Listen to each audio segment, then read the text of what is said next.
Hello, hello, hello, and welcome everyone to week 3 of the Systems Lab Live. This is a content operations playbook 101. I'm excited to be here with you all tonight. We're going to have a great and fantastic time diving into some important topics that we have tonight, all on workflows. But before we begin, please put your name, please put where you're from and what project are you working on this week. It doesn't have to be related to the theme of this month, which is content workflows. And honestly, this is a really fun type of um,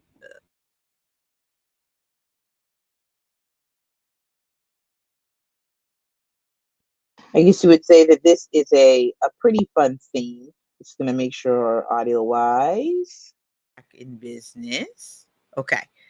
We are back in business.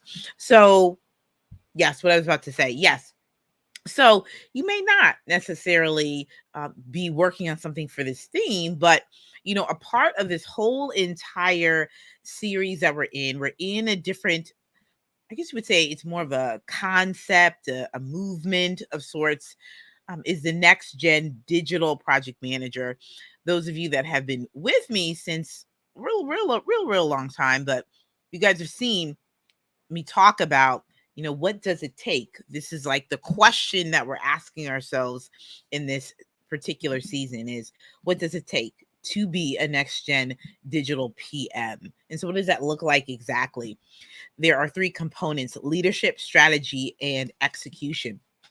So what we're doing is we're taking an introspective look on all 3 of these areas, and we're peeling it back through different layers through these themes. And so July, we broke that all the way down by talking about, you know, conflict resolution, risk management. And so all the things, all the tenants, right, for us project leaders, those that are in the corporate space, those that are in the social impact space, those that you may not even be called a PM, but you are PMing. Why? Because you're in the work getting it done, right? That projects are pretty much everywhere. Everywhere you look, there's some sort of project, whether you're working on a contract, whether you're launching a product, all the like. And so we gather here each Monday for the Systems Lab Live. Why? Because this is the premier spot, the number one spot where, we are going to be breaking down all things relating to managing projects, leading teams, and developing processes. And so we create this intersection, right? This intersection of people, process, and technology. And it's a good time. It's a good time. We go through reports and things that we find online. And so we're going to be looking through a Miro, no, not a Miro report, a Loom report, which is called Mind the Communication Gap. And we're going to talk about AI and communication and how it can help us, or maybe some people feel that it doesn't really help. So I'd love to hear the conversation is, how has AI played a role in your level of communication? Many of us know that a third of projects fail due to improper communication, lack of communication.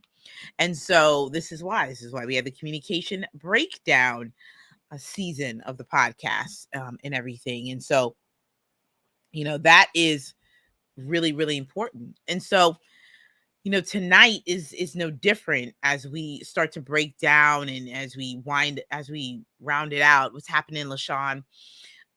Tonight and then next Monday, we will be talking about content workflows tonight and next Monday. But we're talking about the secrets behind content workflows and why the content operations is our focus this month is because content in every way, shape, or form, whether it is through an organization that you volunteer for or you're on a board, whether it is you're in the corporate space, you have a product, you're a part of in the entrepreneurship journey, content in the past 3 years really has had a sharp trajectory. So much content, so many creators, and even if you're not full-time, because this is not applicable to just full-time content creators, this is anyone who is putting out any type of content, whether it could be LinkedIn, it could be for your own personal brand, it could be for your podcast.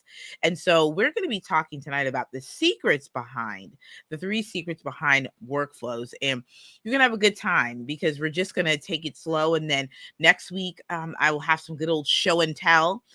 For we're gonna go inside of ClickUp. We're gonna go and start to look at the ways in which you can start building out your particular workflows. We're even look at it from the perspective of, I'll even give you all a little inside look into my Coda operations playbook and everything. Joe Shabed, good to see you, Joe Shabed. So we have things. So if you would like to join me on the 20, I think it's the 28th. Yes, 28th, because 29th is a Friday. If you want to join me on the 20, oh, wait a minute, the 20, hold on, we got it right here. It's the next Thursday. Here we go. The 28th. There we go. If you want to join me on the 28th for more content operations fun, because we're just going to be kicking back on the 28th and we're just going to be talking about more of a deeper lens and look at the content operations piece. So it's going to be good. I'll also be, so you want to text hashtag PM Huddle to 626-722-5444. That's where I do a text message every week to my project leaders, my PMs, and I'm giving out some tips. People are asking me questions and the like. So definitely tap in there. I will also be at Afros in Audio next month talking about this very topic, content workflows. So you get to kind of see where I'm going presentation style on this particular topic as well. Also too, with that said, we are going to go, we're going to go into the topic, which is the Loom. Mind the communication gap. I was going to say something. I think that's it. Yeah, I think that's what we got. Tell us in the comments what you are working on. I'll tell you a little fun thing that I'm also working on as well. It's called the Next Gen Digital Playbook. I'm having a great time with that. I just finished the last of the template for that, which I'm really excited in the resources section. And I go in, it's a multimedia playbook and it's great. It really is something where I'm giving you all guidance. Some of you that are seasoned veterans, this is really something for you to take your time to go through. You have audios, you have video, and then I have a resource page where you can get some of the templates that I have created. And I'll probably rephrase that by saying they're really starter packs. So I'm really big on the starter pack movement, in which I give you something to do what? Start on, right? It's not necessarily an exhaustive type of template where, it's going to walk and talk with you. This is something where it is a great, it's a robust template. No lie. Like I've guides, I have things, that I have resources that I've typed up and I've read through and made sure that they were really easy to follow. And then there are some templates that accompany that as well. And they are ClickUp templates.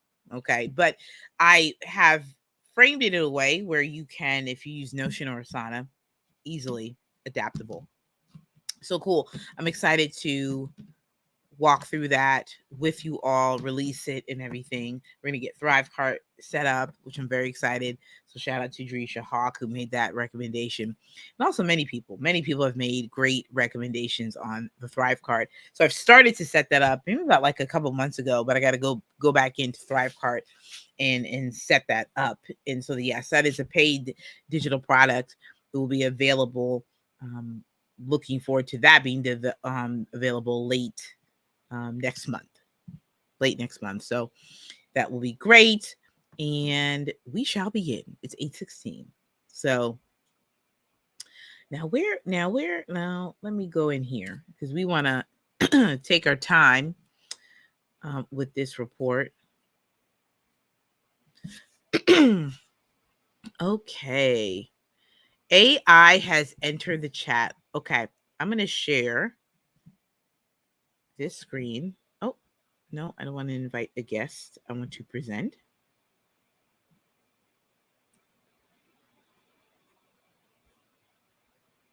Window. Let's see. Okay. Oh, that was interesting. I don't think I've ever used this part of StreamYard. Okay. So, what's a good way to get started with project management? Oh, well, this is a great question because I think, Joe Shabed, you have already started with project management. I am 90% sure that you have already started with it. You have not formally have started to kind of study the concepts. But if I remember correctly, Joe Shabed, fitness was one of your primary areas. This was just a few years back. You could have changed it up. But if you have put out a fitness program, you have done project management. Okay. But a good way to get started is you can start by taking some classes. LinkedIn Learning is good. Let's see what is it? The Google courses. That's a good place to start. I would say staying engaged with my content is a good way to get started. Just going by some tips and some strategies. Now, what I would do too is if you text my number, I realize I haven't, let me put it on here. If we go right here, let's see. If you text this number, you also get a free audio course. I'm going to go make sure you got that. Yeah. So you just text this line right here. I'm going to pin this comment. You'll get the audio course. And that also is a great way where you can get a sampling of some PM knowledge. Boop. There you go. All right. Ladies and gentlemen, that is actually a really great and splendid question. And that is also why we are talking more concretely about and more specific and making sure that those that may not feel like they are in the quote unquote PM world because maybe they've already done it. They've done the work. I owned a gym, yes, but now I work in marine industry and I just graduated with a degree in IT. My company is giving me the opportunity to step up as a project manager. That's exciting. How exciting is that? And congratulations. Let's go. Yeah. I mean, that's it, Joe Shabed. You are to get started with PM. Yeah. It is it's your on the job training. It is reading the PMBOK. It is the project management body of work. So if you're on that path of obtaining a certification, you definitely want to start there. That's definitely a good way to start as well. It's a good one. All right, AI has entered the chat. This is what they're saying. AI supported communication is closer to reality than before and has already cropped up in many of today's leading work tools, but people are still split. Some foresee benefits like clearer communication and improved productivity, while others express concern about less authenticity if AI is introduced. Okay. So, I mean, I think that's it's a genuine concern, right? This aspect of the AI supported communication. A lot of people nowadays, they just really want that communication just to be quick, easy. They got all these stuff to do, especially now, Joe Shabed knows everybody has a comment, a question, is emailing you, is sending you messages. And so the communication piece is just bloop, bloop, bloop, all over the place. And so many people feel that AI will help to streamline that. However, the question then does become, does AI take away your personality, your creativity, your thought process? I think that's a genuine question to ask. 50% of American workers would feel comfortable using AI to improve or supplement their workplace communication. Now, we are absolutely in a day and age where things are moving faster. That's why we ask the critical question, what does it take to be a next gen digital PM? Because part of what you have to figure out is, on a strategy piece, what is going to make sense for you and for your team when it comes to getting the work done. And AI may be a tool and strategy and system that you may want to take advantage of to get you to a certain place. However, I think with all things, that's why we're talking about workflows tonight. You want to see, all right, so if I do introduce AI, how is it going to be used, in what manner? And you have to ask yourself, what does that workflow look like? So that's what you got to ask yourself before you jump right into AI. How employees view AI supplementing their workplace communication. 32% says AI would help their coworkers create more clearly, says it would help everyone get more work done, says it would help with managing client customer relationships. Well, I think I want to break these down one by one. Would help their coworkers communicate more clearly. Now, could be, possibly, but I think partially the reason why you have miscommunication is a couple reasons. There could be you don't have clear goals. No one knows what they're doing. So even if AI was able to help somebody, how do you know the starting point that they're on the same page as you are when communicating? So that's something to figure out. So definitely put that in the chat if you are in the comments, if you are watching this on replay. What do you think about this? I think this is very, very interesting. It says it would help everyone get more work done. Would it? We'll see. I think, well, and here's what I would say. I would say that there is something to be said by utilizing a tool, software or platform that replaces a manual process, absolutely, to be more efficient. So I'm not going to knock that one. Yeah. So it says it would help manage client customer relationships. Well, I know Superphone, shout out to Superphone. That's why this is a number that you text. I've been rocking Harvey Superphone since 2021. And yes, 2021. And there is a platform, I think, something with AI, possibly.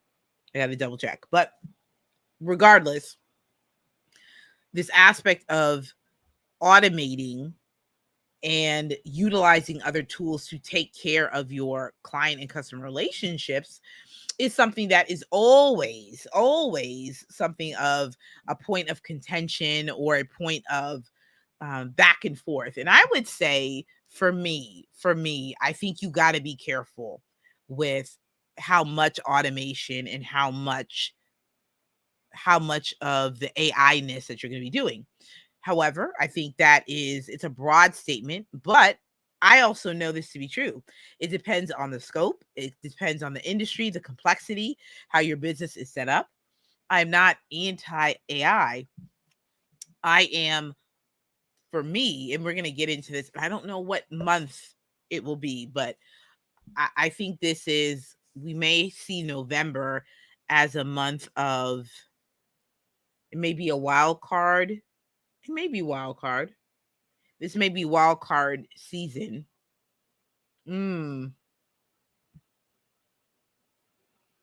maybe December. when I have a little bit more time. But I want to talk about external factors, and I want to talk about policy in the role of projects that you work on. And I do want to talk about AI regulation and what is it as project leaders, why we should care about this. And that's going to be good. That's going to be good because I think we're going to help bridge the gap between the creators economy and Congress and companies also that are social media companies that actually have policy specialists and directors and lobbyists and things of that nature. We want to help bridge this gap because I believe that there is a huge gap between the voice of the creator and the policies that are being created. Absolutely. And so I am curious. I'm gonna try to do some research, try to also get some good, maybe some good panels in. That would be great. I think to tackle this topic. I think it would be great to tackle this topic. Okay. Where we at? Where we at?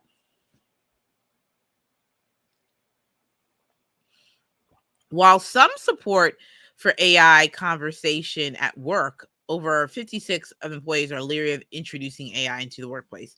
Oh, so would I. There's something about using a tool being used to talk to me, and I don't know that it's really you.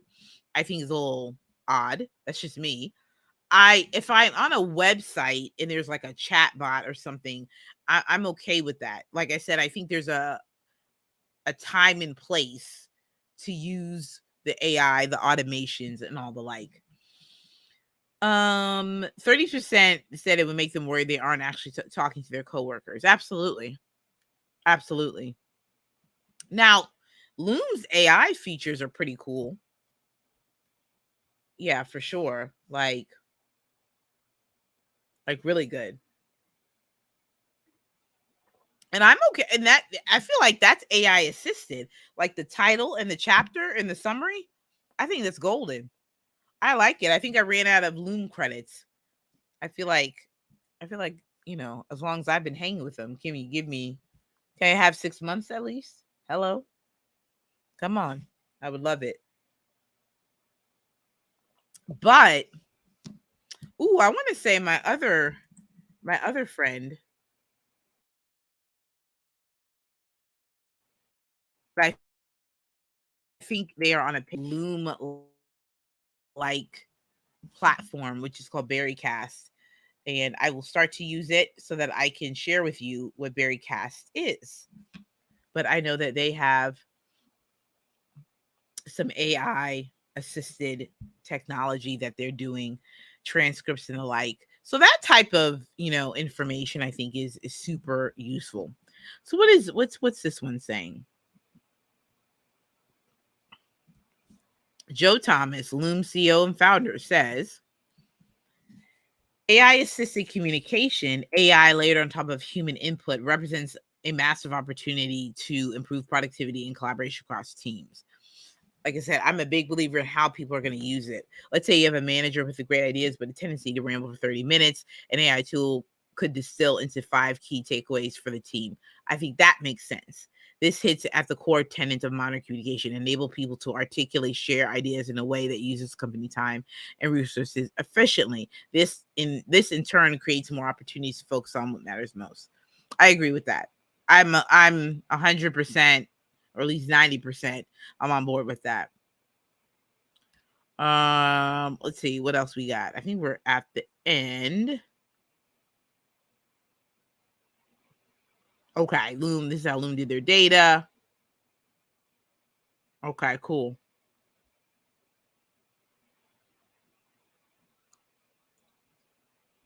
All right. Well, I think we are good to go with Loom and AI. So I think there's still much to this. Excuse me, out there. I think there's a lot still to discuss and uncover. So, with anything that I do say, the bottom line is if you do want to use AI assisted technology to help support your work, I would implore you to investigate the platform and investigate and put together a plan of sorts. What does the workflow look like? Why you want to do it? What is it? What are you supposed to get out of it? I think that's going to be really important in the process. So come on, somebody. I am very excited about this. So our topic for tonight, and we have so good 25 or so minutes for this, but it's going to be good. It's going to be grand, folks, where we're going to be talking about tonight. We're talking about the 3 secrets of content workflows. 3 secrets of content workflows. Okay. How are you feeling about that so far? I hope that we are feeling good about that. So here's what we kind of want to do. We want to set the stage. I want to look to see if I have these visuals to show up, but I do just want to kind of talk to you. Come on. So I think one thing that we want to hold up, we just want to, kind of like the song, hold up. Yeah. We want to we want to talk a bit about what all that looks like, right? Like when we talk through like what exactly are workflows. I like to break this down so we can make sure that we just make it make sense. Okay, so when we talk about workflows, we're talking about a process. We're talking about a series of steps. Okay, a series of steps, and you get some type of result from that. Okay, does that make sense? So we're talking about whether if it's a project workflow, we're talking about a sequence of tasks and activities to complete a specific project. When we talk about workflow in its grandiose of things, we're talking about a multi-step process, that goes from beginning to end. There's always some type of, starting point and end point. And so you want to always remember, especially with your content, that there is a starting point and an end point. Does that make sense for you out there? We're just breaking it out. I feel like most of you may know, but just in case there are those that just come across and they may not all the way know, right? And so when we also talk about like workflow management, we're talking about this process of designing, creating, executing, and monitoring workflows. Okay. And so we're talking about that in a way of, all right, we're looking at how is it that we are going about designing a process. What does it mean for us to create it, execute it, and move people along through a step-by-step systematic process that actually ends up with some type of result or some type of a finished product of sorts. Okay. And so when we talk about this from the perspective of our content and having content workflows, we really want to focus in on what is that beginning, middle, and end with our content. Make sense? What is that beginning, middle, and end for our content? Okay. When we first leaned into this topic, we talked about content operations. We talked about the people, the process, and the technology.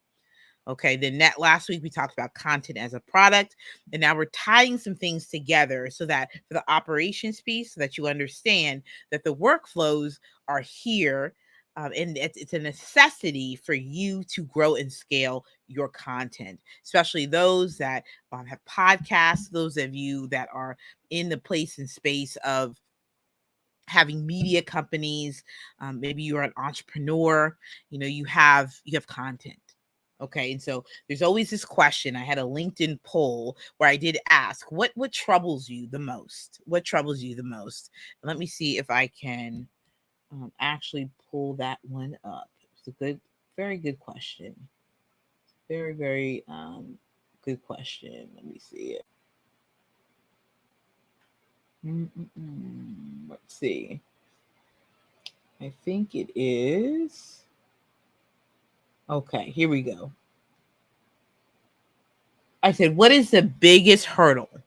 The biggest hurdle in your content creation process? So far, it is leading, organization, and workflows. I tell this story because I tell them all the time because it's the truth, that I was in a very much a churn baby churn movement where I would absolutely be spending countless hours upon hours creating content, right? Off just creating whatever, nothing, nothing really had a workflow.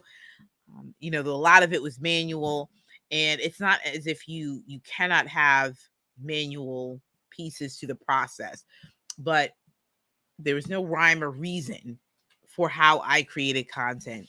And so one of the reasons why you'll see next week when we sort of start going through some of the technology pieces, when we talk about our workflows, is you'll see in the content ops playbook, you'll see the steps. You'll also see in my ClickUp, you'll see what's the step 1, 2, and 3. What are the checklist items that I need to complete? What's the status? What's the stage, right? So the first step, because tonight we're talking about the 3 key secrets to workflows. One of the things that you do have to remember is that you want to make the workflow as simple as possible. Okay. And what I mean by that is oftentimes we are trying to just automate everything, use all the tools to do everything for us outside of just thinking about it. And so there is a prime emphasis on, let me just do it faster and get it out the way, where I believe that we need to take a step back and say, what is my step-by-step process for how I'm creating content from start to finish? And then what areas do I need to improve upon? And so one thing that I did, and then I want to say, let's see, one thing I did this in, it should be in my whimsical. I'll show you all this, but I needed a way after a few seasons of my podcast workflow. How was I going to simplify the process? How was I going to simplify the process? So one of the things that I did was I had a process, one workflow when I'm a solo girl, solo Ash, and then I have one for guest workflow. And so that was a really huge thing for me too, was through the realization is that the way in which I would conduct my process for creating the content for myself as a solo artist, or well, no, as a solo doing solo episodes, would be different from guests in terms of the steps that would take place. So this beginning, middle, and end really speaks to the fact that you want to have a goal of moving your content through different steps or stages where you know exactly where you are in the process, and you can start to look at, when you're building out your workflow, you can start looking at what makes sense in terms of step 1, 2, 3, and 4, and then how do I begin to then leverage the technology to help me become a bit more quicker and faster. But that only comes when you have flow charted and you have put it all out there, your workflow. Let's see. I'm going to see if this is it up here. I think it is. But I like to revisit this one every once in a while because I think it is worth chatting about. Okay. So we talked about the we were talking about the 3 secrets. The first thing that I said was,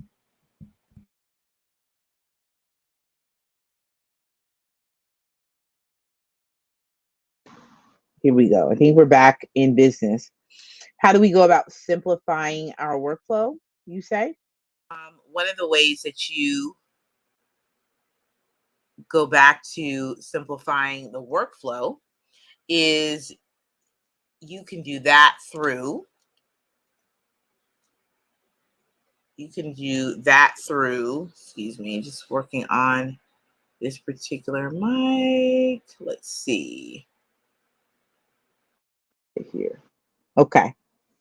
One way that you can do that in terms of simplifying the workflow is writing out the process.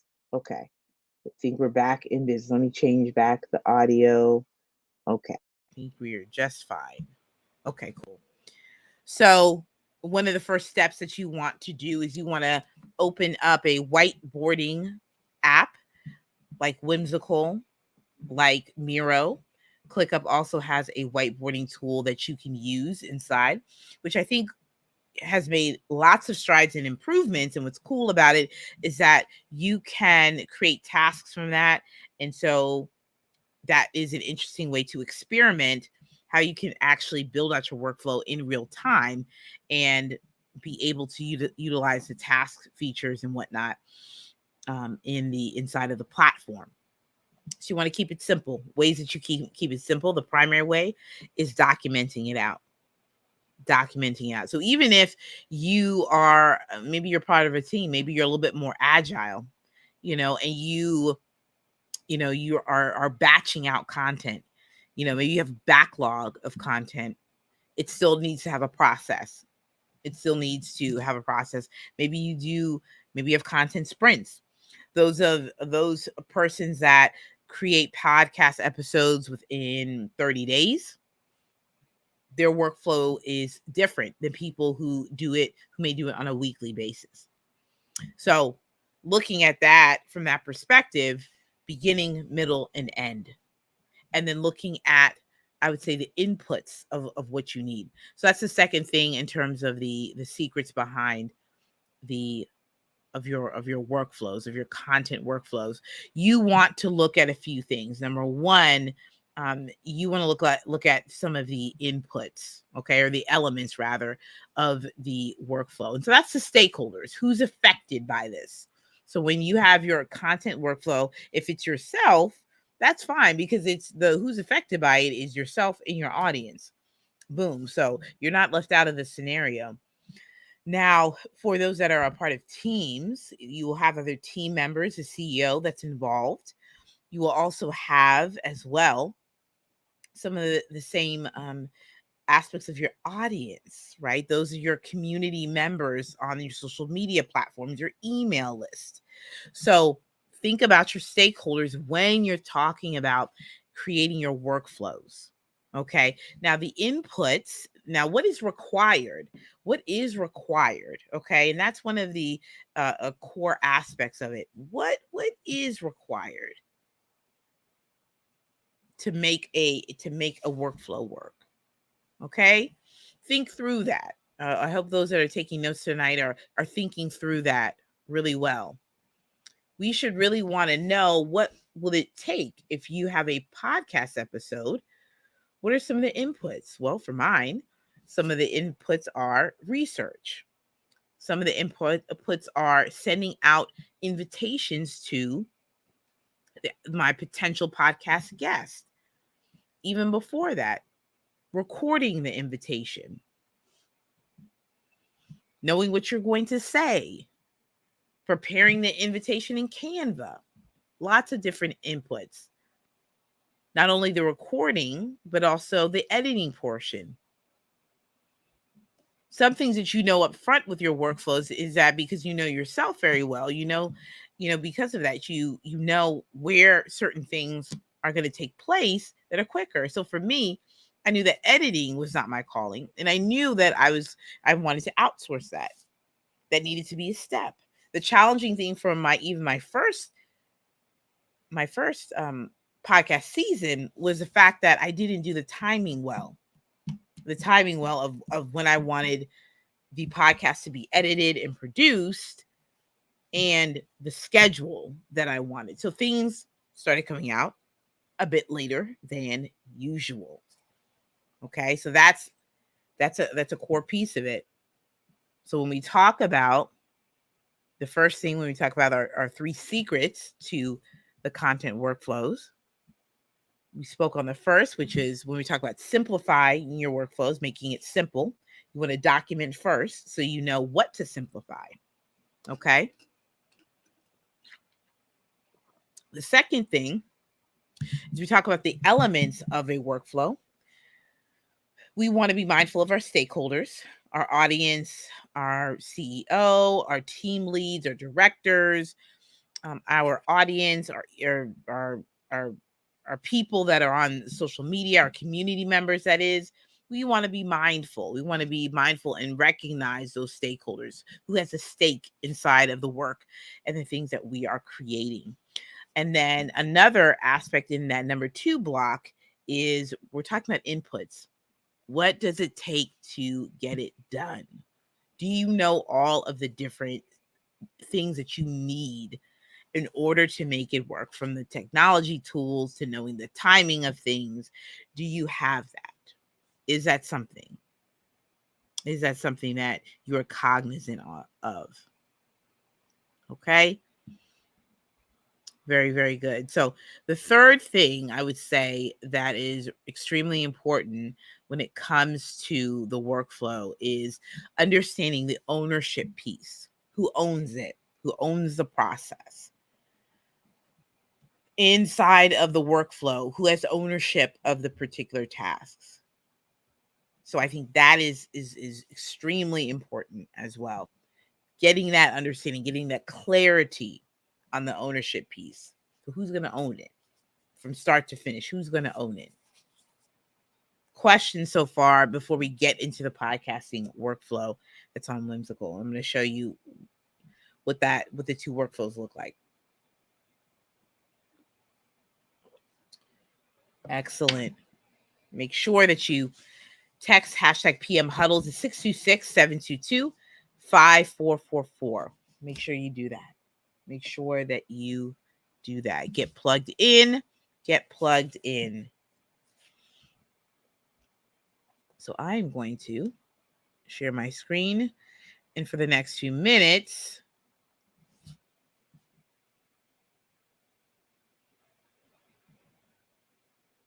look right here.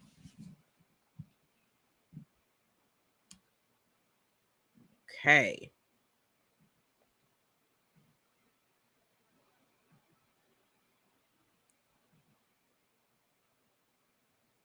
Okay. All right.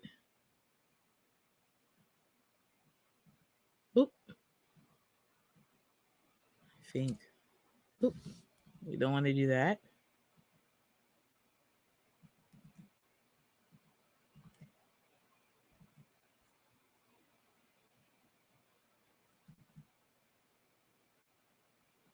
No, what happened here? Hello? Where is that's not good. Where did it go? Not copy. Where did it go? Uh-oh. It just went, did it? That's weird.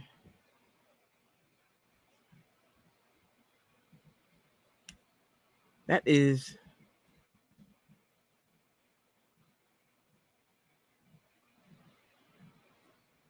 well, that was really interesting. They just went and just deleted that whole part. Okay. Well, we will just go back and see what we can do with that. Let's see. That is very, very strange. But here's what we will do though. We'll just walk you through this part though. We had a pre-production part that's right here. And I am just put this out right here. Pre-production. Pre-production. Let's see. So we get right here, which I had this board like so. And the purpose is to create, the creation of the purpose, who the audience is, the format. And then there was right here an element where you have the the pre-production process. And so one thing that I was telling you all before was in the pre-production process, one of the things that you should look to do is map out what's the intake. So what is the first step? What's the first step that you can do? And I think it's very important to go through. Let me see if I can. Okay. So I'm going to type this up here, and pre-production right here. So I have the pre-production right here, and therefore you can do a couple things. I'm going to get an icon. Let's see. We're going to put an icon here, and I'm going to have a person, or maybe what I'll do is have a person right here. So this is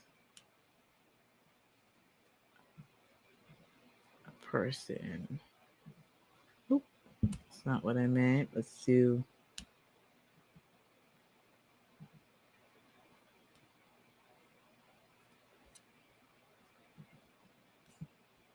Look here in terms of the icon. Okay, we need a person.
Now looky here. It looks like I was muted for some time as well. Okay, we're gonna go back. That's all right.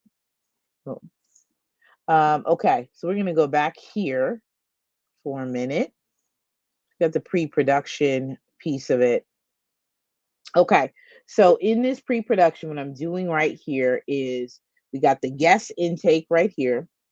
We have something where we will book the call. They will book the call right here, and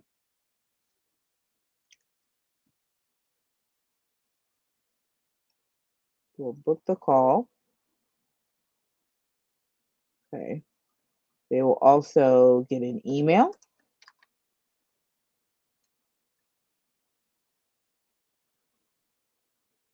Okay, so we'll get an email. And inside the email, there is brief overview of the podcast, rules of the pod, and the text box. Yeah, and I don't know if that's not even really a step. Probably this is mostly actual step that takes place. That's just really a note. So I'm even wondering if there needs to be like a note of some sort. I can add that on here. Because really the next action is that they fill out the form. So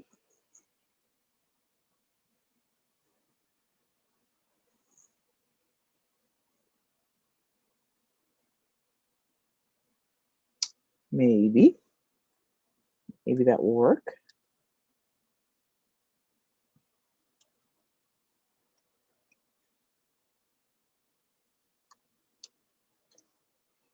So one thing I was just thinking about here, and this is the beauty part of looking at the workflows, is now you can start to see what about this process does or does not make sense.